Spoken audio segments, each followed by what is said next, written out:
तो गाइस कैसे हैं आप सब लोग। बीस्ट टेम्पलर के एपिसोड 158 के साथ हाजिर हो। तो लास्ट एपिसोड के एंड पे हमने देखा था कि वहां लू फेंग और उसकी टीम जो होती है फाइट करने के लिए रेडी हो जाती हैं, क्योंकि उनके सामने वहां पर अब दो कंकाल मॉन्स्टर बचते हैं, जबकि दो तो वहां पर पहले दीमक की वजह से गिर चुके होते हैं। तो जैसे वो लोग फाइट करने के लिए रेडी होते हैं, इसी के साथ ही पीछे से एक बड़ा सा कांटू वाला रूलर उनके पीछे आ जाता है और वो लोग भागते हुए अंदर आ जाते हैं और आकर मॉन्स्टर से फाइट करना शुरू कर देते हैं और उस मॉन्स्टर को वहां पर वो हरा देते हैं। उन मॉन्स्टर्स को हराने के बाद वहां पर उनके सामने अगला दरवाजा ओपन होता है और वो लोग अगले दरवाजे को पार करते हैं। तो वहां पर भी काफी सारे पिलर्स लगे होते हैं और पिलर्स के ऊपर से जंप करते हुए उन्हें आगे बढ़ना पड़ता है। वो उस रूम को भी वहां पर पार कर लेते हैं। उस रूम को पार करने के बाद उसके बाद वहां पर कुछ और रूम्स आते हैं। उन सभी रूम्स को पार करने के बाद वो लोग आगे बढ़ते हैं। तो वहां ल्यू फेंग कहता है कि क्या हम लोग वहां पर पहुंचे कि नहीं। मुझे लगता है कि यहाँ पर हम कोई गेम खेल रहे हैं जिसके अंदर इतने सारे लेवल्स हैं। हमें यहाँ पर इतने सारे टफ ट्रैप्स को पार करने के बाद जाकर मेन हॉल में पहुंचने वाले हैं। कि यंग मास्टर बाइव से कहता है कि मुझे लगता है कि ग्रीन डेविल इस बार बहुत ही अच्छे से छुपा हुआ है। वो किसी बहुत ही गहरी खाई के अंदर जाकर छुप गया है। हम इस बाइव से कहते हैं कि एक बार वो बेवकूफ हिया मुझे मिलने दो। तो उस हिया को पकड़ने के बाद मैं बहुत ही बुरी तरह से पीटने वाली हूँ, ताकि उसे भी समझ आए कि वो यहाँ पर इस तरह से बुरी हरकतें क्यों कर रही है।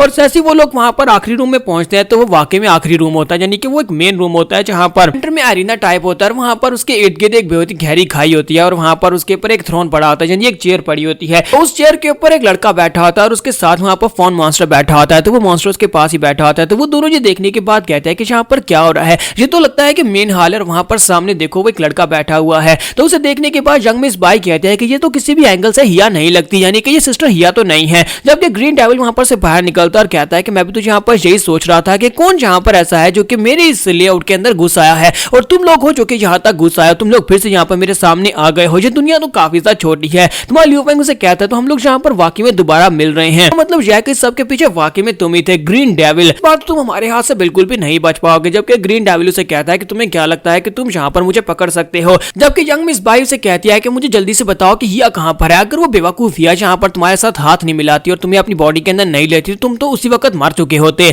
अब यहाँ पर उसे जल्दी से बाहर निकालो, हमें उससे भी बदला लेना है। जबकि वो उसे कहता है कि तुम यहाँ पर किस हिया की बात कर रही हो। तो ये बात सुनने के बाद यंग मिस बाई काफी ज्यादा हैरान होती है। फिर साथ ही ग्रीन डेविल उसे कहता है कि मुझे लगता है कि तुम यहाँ पर मेरे पहले शिकार की बात कर रही हो। वो बेवकूफ लड़की जो कि यहाँ पर मास्टर जूदू के यानी कि उनका जो विलेज चीफ था उसके बिलीफ के ऊपर यकीन करती थी और उसे लगा कि वो यहाँ पर मेरी बात के ऊपर यकीन करके मैं उसका साथ दूंगा और मैं उसके साथ बहुत ही अच्छे से व्यवहार करूंगा। लेकिन अफसोस कि वो मेरा पहला शिकार थी। तो ये मॉन्स्टर भी तो उसी का मॉन्स्टर था। ये छोटा फोन मॉन्स्टर जो था ये तब से उस वक्त से मेरे साथ है। इसने यहाँ पर अपनी वफादारी नहीं बदली। इस बाई से कहते हैं कि इस बात का क्या मतलब है कि वो तुम्हारा पहला शिकार था। तो ग्रीन डेविल उसे कहता है कि ये मेरा 9th पपेट है। क्या तुम इस लड़के को देख रही हो। ये मेरा 9वां शिकार है। इससे पहले मैं यहाँ पर 8 और शिकारों को बदल चुका हूँ। इस तरह से तुम्हें यहाँ पर ये बंदा दिखाई दे रहा है बिल्कुल वैसे ही उस लड़की हिया को मैंने इसी तरह से एक ज़ोंबी बना दिया था, यानी कि वो भी एक जिंदा लाश बन गई थी। उसके बाद जब वो मेरे लिए बेकार होगी तो मैंने उसे छोड़ दिया। तो ये बात सुनने के बाद सभी लोग बहुत ज्यादा हैरान होते हैं और कहते हैं क्या तुमने उसे मार दिया। डेविल उनसे कहता है कि ये सभी पपेट्स जो हैं ये इसीलिए तो यूज होते हैं। मैं पपेट्स को इसीलिए तो इस्तेमाल करता हूं ताकि मैं उन्हें यूज कर सकूं। जबकि यहाँ पर ये वाला पपेट भी अपनी लिमिट तक पहुंच चुका है, यानी कि ये भी एक जिंदा लाश बन चुका है। तो मुझे एक नए पपेट की जरूरत थी। ये तो बहुत अच्छी बात है कि 3 पपेट्स इस वक्त मेरे सामने खड़े हैं। मुझे बस चूज करना है कि तुम में से किसकी बॉडी के अंदर जाया जाए। मुझे यहाँ पर मेहनत नहीं करना पड़ेगी, किसी और को जाकर ढूंढना नहीं पड़ेगा। जबकि यंग मास्टर बाई उसकी बातें सुनने के बाद काफी ज्यादा गुस्सा हो रहा था और उसे कहता है कि तुमने कहा कि ये तुम्हारा 9वां शिकार है। इसका मतलब यह है कि इससे पहले तुम 8 लोगों की जान ले चुके हो। क्राइम यहाँ पर हद को पार कर चुके हैं। अब तुम्हें यहाँ पर बिल्कुल भी नहीं छोड़ने वाले। जबकि वहां ल्यू फेंग उसे कहता है कि तुम्हें क्या लगता है कि तुम यहाँ पर इस बार भी इतनी आसानी से निकल जाओगे। पिछली बार हमने बहुत ही बुरी तरह से मार खाई थी, लेकिन इस बार हम लोग तुमसे मार नहीं खाने वाले, बल्कि हम तुम्हें यहाँ पर हराने के लिए आए हैं।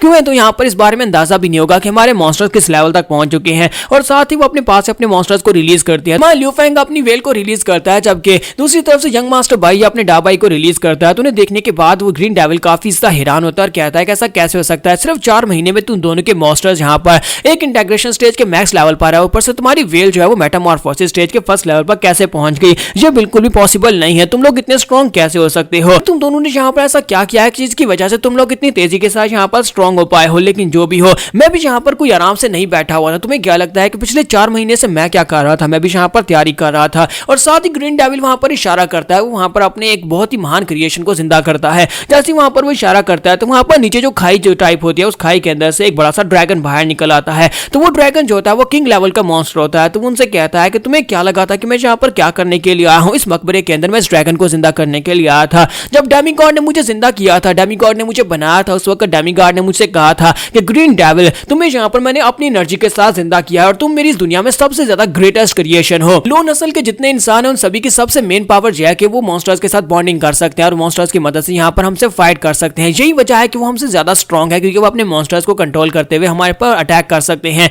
और इसी वजह से हम लोग यहाँ पर उनसे हारते आ रहे हैं। लेकिन अब जबकि मैंने यहाँ पर तुम्हें इस तरीके से बनाया है कि तुम भी यहाँ पर मॉन्स्टर्स को कंट्रोल कर सकते हो, तो तुम भी यहाँ पर उनकी बराबरी पर पहुंच चुके हो, यानी कि तुम इंसानों का मुकाबला कर सकते हो। साथ ही वो उसे वहां पर एक मिशन देता है और कहता है कि अब तुम्हारा यहाँ पर एक मिशन है, तुम्हें यहाँ पर एक मिशन दिया गया है। जिस तरह इंसान मॉन्स्टर्स को कंट्रोल करते हैं, तुम्हें यहाँ पर मॉन्स्टर्स को कंट्रोल करना है, लेकिन तुम्हारे पास एक खास पावर है कि तुम मुर्दा मॉन्स्टर्स को जिंदा कर सकते हो। मरे हुए मॉन्स्टर्स की एक आर्मी क्रिएट करो, और मैं जब यहाँ पर वापस आऊंगा उस वक्त मेरे पास एक आर्मी होनी चाहिए। ग्रीन डेविल कहता है कि मैं अपने मिशन को पूरा करने के लिए बाहर निकला, और बाहर आकर मैंने जूडो की बॉडी के ऊपर कब्जा किया। जूडो का बिलीव जो था वो उसको वहां पर मार रहा था। वो यहाँ पर बहुत ही कमजोर मॉन्स्टर्स को जिंदा करना चाहता था, और बदले में उन्हें एक दिन उनके साथ रहने का कहता था, और उसे लगता था कि शायद वो एक अच्छा काम कर रहा है, लेकिन असल में वहां पर मॉन्स्टर्स की एक आर्मी बना रहा था। उस बेकार इंसान ने वहां पर सिर्फ और सिर्फ एक ही मॉन्स्टर था जो कि इंटीग्रेशन स्टेज का मॉन्स्टर था, उसे वहां पर जिंदा करवाया था, जो कि मेरे काफी ज्यादा काम आया, वो डूम्सडे वुल्फ। लेकिन उसके बावजूद बाकी के सभी मॉन्स्टर्स बिल्कुल बेकार थे। और जब वहां पर से मैंने बहुत ही बुरी तरह से मार खाई और उस लड़की हिया की बॉडी के अंदर चला गया, तो उस वक्त मैंने हिया की बॉडी के ऊपर कब्जा कर लिया, और मैंने सोचा कि क्यों ना यहाँ पर एक ऐसी आर्मी बनाई जाए जिसके अंदर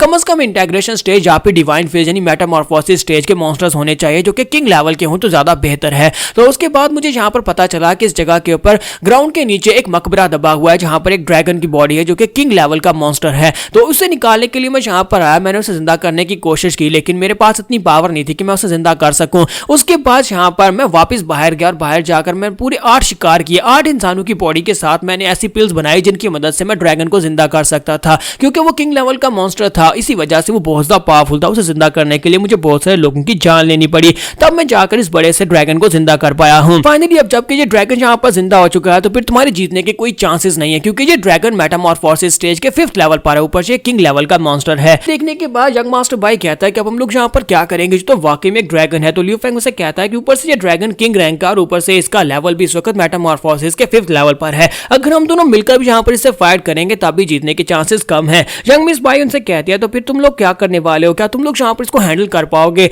तो लियू फेंग यंग मास्टर भाई से कहता है हम दोनों यहाँ पर मिलकर फाइट करते हैं। अगर हम लोग यहाँ पर कॉम्बो अटैक्स करेंगे, जिस तरह से हम लोगों ने उस वक्त थंडर क्लैप से फाइट की थी, इसी तरह हमें यहाँ पर इस ड्रैगन को भी हराना होगा। तो हो सकता है कि हमारे जीतने के यहाँ पर चांसेस हो। तो यंग मास्टर भाई से कहता है क्या तुम यहाँ पर इस ड्रैगन को गौर से देख रहे हो, ये ड्रैगन बहुत ज्यादा पावरफुल लग रहा है। लगता है कि ड्रैगन जहाँ से निकल कर आया वहां पर नीचे पानी था, हम उस पानी को यूज कर सकते हैं। अगर मैं चाहूँ तो मेरा जार स्नेक जो है उस पानी को वहां पर फ्रीज कर सकता है। हम लोग यहाँ पर उसको फ्रीज करेंगे, या फिर यहाँ पर उस पानी के साथ फॉग बना सकते हैं, जिससे हम लोग यहाँ पर कवर क्रिएट कर सकते हैं। और साथ ही वो अपने डाबाई से कहता है कि डाबाई जल्दी से जाओ, जाकर वहां पर फॉग क्रिएट करो। और वो ड्रैगन के सामने जाकर खड़ा हो जाता है। जैसे वो ड्रैगन के सामने जाकर फॉग क्रिएट कर रहा होता है, इसी के साथ ही ग्रीन डेविल से कहता है कि तुम तो बहुत बड़े बेवकूफ निकले, और साथ ही वो ड्रैगन को इशारा करता है। ड्रैगन वहां पर अपनी पावर को रिलीज करता है, जो उसका किंग लेवल का स्पेशल स्किल होता है, जैसे उसकी आंख चमकती है। इसी के साथ ही डाबाई जो होता है वहां पर किसी इनविजिबल वॉल के साथ टकरा जाता है। यंग मास्टर भाई और लियू फेंग दोनों इस बात से काफी हैरान होते हैं और कहते हैं कि यहाँ पर क्या हुआ, डाबाई आगे क्यों नहीं जा पाया, क्या वहां पर कोई इनविजिबल बैरियर है। यहाँ पर हम लोग अपने एपिसोड 158 का एंड करेंगे, और नेक्स्ट एपिसोड में देखेंगे क्या ये दोनों मिलकर यहाँ पर इस बड़े ड्रैगन को हरा पाएंगे, क्योंकि ड्रैगन बहुत पावरफुल लग रहा है। तो एपिसोड के एक्सप्लेनेशन अच्छे लगे हो तो कमेंट करके जरूर बताइएगा। वीडियो को लाइक करना मत भूलिएगा। Thank you.